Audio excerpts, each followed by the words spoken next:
Hi everybody, my name's Stuart Shepherd. I'm the curator for this exhibition at Pataka, Original Voices, organised by Arts Access Aotearoa.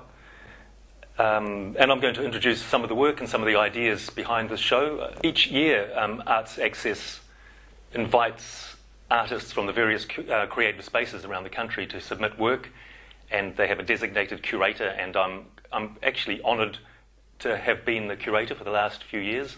And each year I've been thinking how best to frame the work, how best to make a selection, but also how best to position the work as contemporary art. The work of self-taught artists I see is no different from any other contemporary artwork. The only difference being that it probably needs to be presented more thoughtfully than any other work. So we're recording this in a studio room in Toipauniki in Abel Smith Street in Wellington, and we've got about 100 entries. We've made a selection from work that was sent in.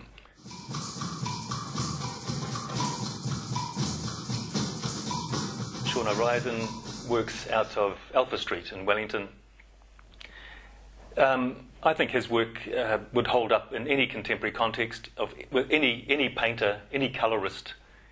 Any gestural painter would look at this work and go and nod their head in approval. It's instantly appealing to painters. He's a painter's painter. He's a graffiti artist in his own way. And what's amazing to me, he's also a colourist. So it's a very subtle hues of blues that rhymes. But then he just picks up these little counterpoint colours. There's hot orange in here. He works fast. You can see the paint. He's going so fast that the spray's coming off the brush. He's got the fluidity of the paint happening. Now, whether it's really planned or intuitive, and I believe it's intuitive, he can handle paint really well, this guy. I can read a couple of words. I can read the word police. There's a few names, and there's a suggestion of some words. It doesn't matter that I can't read them. The fact that they imply information or a list, that's fine. He's a text-based expressionist, and he's a colourist, and I love his work.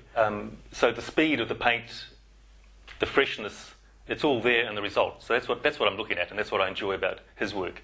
So to me, this does exemplify an original voice, no doubt about it.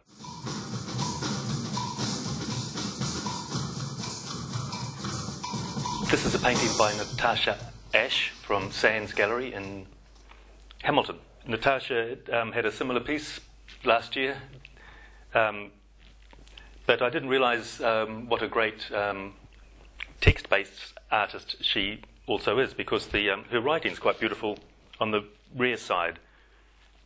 Natasha must have a thing about the Twin Towers. In fact, she writes about it, and we invited artists to provide a personal statement about their work along with their artwork. Again, in line with the idea that it's the artist's voice that is of value, that their uniqueness and their individuality. So Natasha has a nice way of, she's got a beautiful font. There's another piece here. It looks almost identical.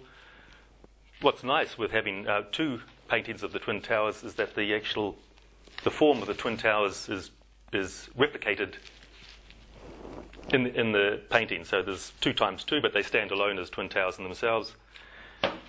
And this one has got this beautiful writing on the back of it. So my curator's decision is to have these pieces standing, almost like Twin Towers, so that the audience can see both sides. Whether or not the artist intended it that way, it's hard not to see the back as a piece of graphic art as well. Time to rebuild.